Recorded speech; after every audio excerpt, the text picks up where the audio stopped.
విజయవాడలో ఒక 3 BHK లేదా 4 BHK ఫ్లాట్ చూస్తున్నారా? అయితే ఇది బందర్ రోడ్ కి దగ్గరగా ఒక మంచి ప్లెజెంట్ లొకేషన్ లో సేల్ కి వచ్చిన గేటెడ్ కమ్యూనిటీ ప్రాజెక్ట్. ఇంకా ఆలస్యం చేయకుండా కింద డిస్క్రిప్షన్ ఉన్న కాంటాక్ట్ నెంబర్ కి వాట్సాప్ కాల్ చేయండి. గౌతమ్ గారు నమస్తే సార్. నమస్తే అండి. గౌతమ్ గారు, మనం చేసే ఒక్క పని ఒక్కోసారి మన జీవితాన్ని మార్చేస్తూ ఉంటుంది. అలా కేటీఆర్ గారి గురించి చెప్పుకోవాలనుకుంటే మాత్రం డెఫినెట్ గా చంద్రబాబు నాయుడు అరెస్ట్ అయినప్పుడు ఆయన వేసిన ట్వీట్, ఆ ట్వీట్ చాలా మందిలో మాత్రం కేటీఆర్ అంటే ఒక అసహ్యాన్ని కలిగించిందనమాట. అంతకుముందు కేటీఆర్ మీద ఉన్న పాజిటివ్ ఒపీనియన్, లేకపోతే ఆయన కూడా పాపం హైదరాబాద్ బిల్డ్ కోసం కష్టపడుతున్నాడు అన్న ఒపీనియన్ని అంతా కూడా చెరిపేసింది ఆయన అహంకార ధోరణ. సో ఇప్పుడు కూడా చాలా మంది అంటుంది ఏంటంటే అలాంటి ట్వీట్లు వేయడానికి అందరూ కూడా రెడీగా ఉన్నారనమాట, ఎదురు చూస్తున్నారు ఎప్పుడు వేద్దామా అని. కేటీఆర్ ఎప్పుడు అరెస్ట్ అవ్వబోతున్నాడు సార్? ఎందుకంటే అసలు నిన్న రాత్రి అరెస్ట్ అవ్వబోతున్నారని చెప్పి బీఆర్ఎస్ వాళ్ళందరూ కూడా కేటీఆర్ ఇంటి చుట్టూ పహరా కాశారు, కానీ ఆయనకు అరెస్ట్ అవ్వలేదు. కానీ ఇవాళ కాకపోతే రేపు కాకపోతే ఎల్లుండి ఏదో ఒక రోజు కేటీఆర్ అరెస్ట్ అవుతాడు. అరెస్ట్ అయితే మేము అందరం ట్వీట్లు వేస్తామని చెప్పి చాలా మంది రెడీగా ఉన్నారు. వాళ్ళందరికీ అవకాశం ఉంటుందా ఉండదా సార్?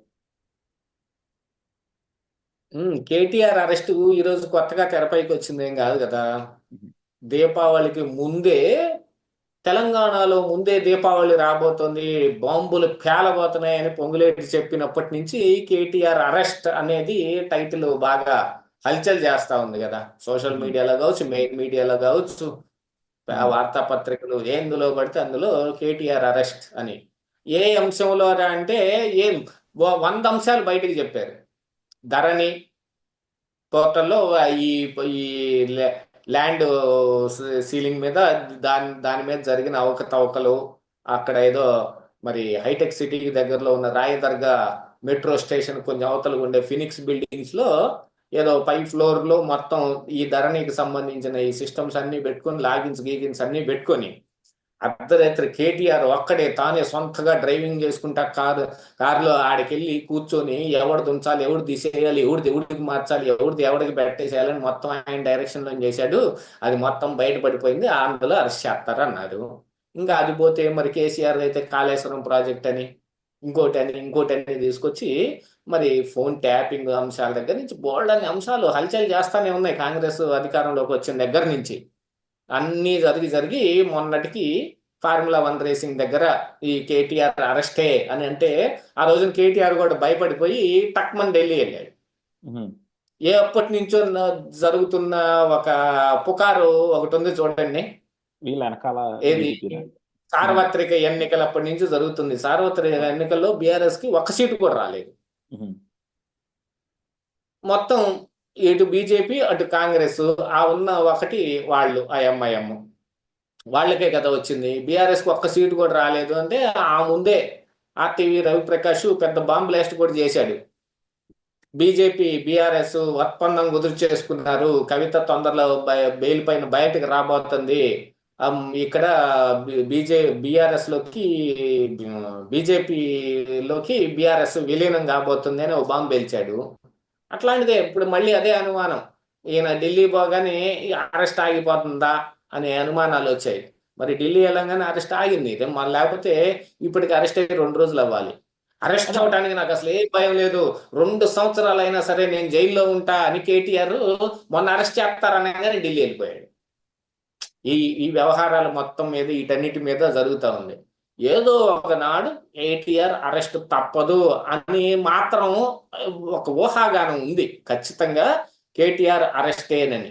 దాంతో పాటుగా మొన్న ఏం జరిగింది, ఎక్కడో ఒక ఈ కలెక్టర్ మీద దాడి, ఆ కలెక్టర్ మీద దాడి జరిగిన దాంట్లో ఆ వాహనాల మీద రాళ్ళేసి కొట్టడం కానీ ఆ దాడి జరిగిన దానికి ఉన్న ఆ వ్యక్తి ఆ చేయించిన రైతులందరినీ పోగేసి అక్కడ భూములు ఇవ్వకుండా వచ్చిన అధికారుల మీద వాగ్వాదం పెట్టుకుని వాళ్ళని కొట్టడానికి దాడి చేయటానికి పురుకొల్పిన ఆ వ్యక్తి ఎవరో బీఆర్ఎస్ నాయకులతోటి టచ్ లో ఉన్నాడు. అందుకనే టచ్ లో ఉండి దాంతో ఆయన చేపించాడు. ఆయనకను ఈ బీఆర్ఎస్ నాయకుడు ఒక ఆయనకి జరిగిన కాన్వర్జేషన్ ని కూడా ఐడెంటిఫై చేశాము. 33 సార్లు ఆయన ఫోన్ లో మాట్లాడాడని, ఇప్పుడు ఆయన్ని కూడా అరెస్ట్ చేస్తే ఆయన పరామర్శించడానికి హరీష్ రావు వెళ్ళటం, అసలు ఈ ప్లానింగ్ మొత్తం చేసింది మళ్ళీ కేటీఆరే అని ఇప్పుడు మళ్ళీ కొత్తగా కేటీఆర్ పేరును కూడా మళ్ళీ అందులోకి తీసుకొచ్చారు. ఇదంతా చూసిన దాని మీదట ఏ రోజైనా సరే రేవంత్ రెడ్డి కేటీఆర్ని అరెస్ట్ చేయడానికి అవకాశం కోసం ఎదురు చూస్తున్నట్టుగానే కనపడతా ఉంది. ఆ చూస్తున్న అవకాశాన్ని ఏ రోజు వినియోగించుకుంటాడు అదే అర్థం కావటం లేదు.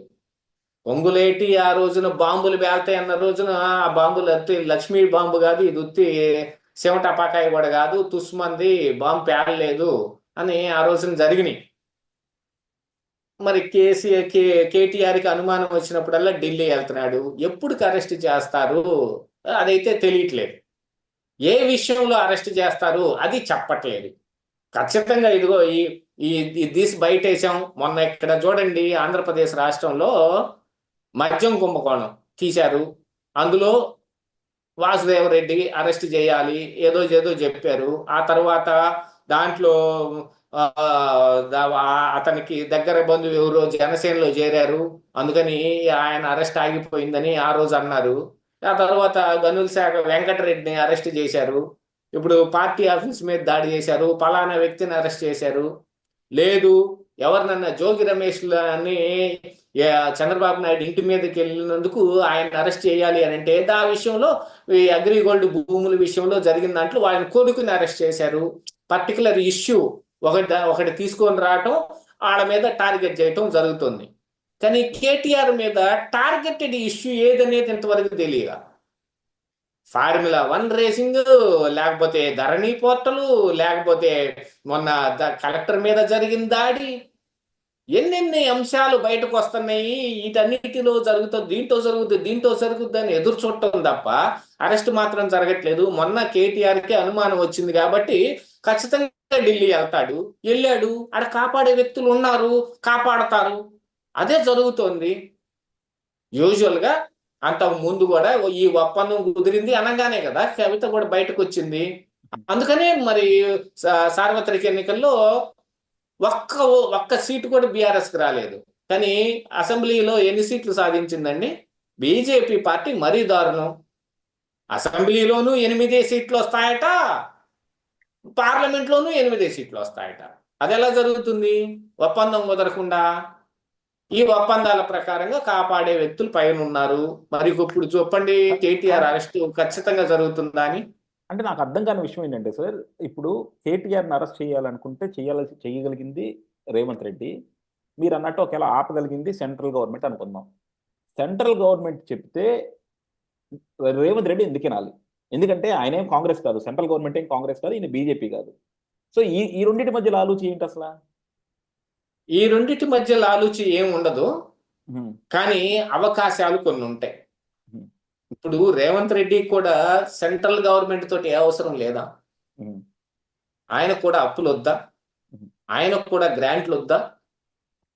రాష్ట్రాన్ని అభివృద్ధి చేయడానికి, లేకపోతే ఈ 5 సంవత్సరాల పాటు రాష్ట్రాన్ని నడపడానికి ఆయనకి కేంద్ర సహకారం అవసరం లేదా?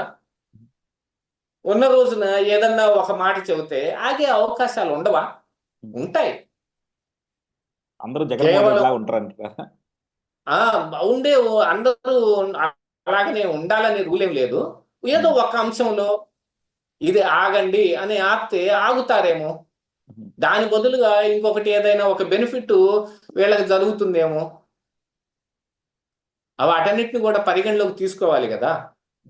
అందుకనే ఎంత రైవలరీ పార్టీస్ అధికారంలో ఉన్నప్పటికీ కూడా, విపక్షంలో ఉన్నా లేకపోతే కేంద్రంకి రాష్ట్రానికి మధ్య సంబంధాల్లో ఉన్నా, చాలా విషయాలు కొంత చూసి చూడనట్టుగానే జరుగుతాయి. ఎందుకంటే అందరూ రాజకీయ నాయకులే కాబట్టి, అందరూ చేసేది రాజకీయాలే కాబట్టి. Thank you sir, thank you very much.